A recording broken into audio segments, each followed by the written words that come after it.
امیر اہل سنت نے جو ہمیں سوچ دی ہے، جو ذہن دیا ہے کہ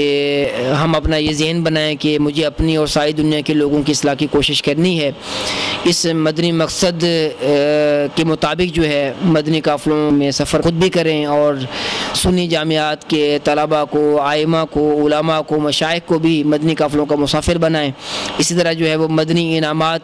پر خود بھی عمل کریں اور سنی جامعات کے طلباء، اساتذہ کو بھی جو ہے وہ عمل کی ترغیب دلائیں۔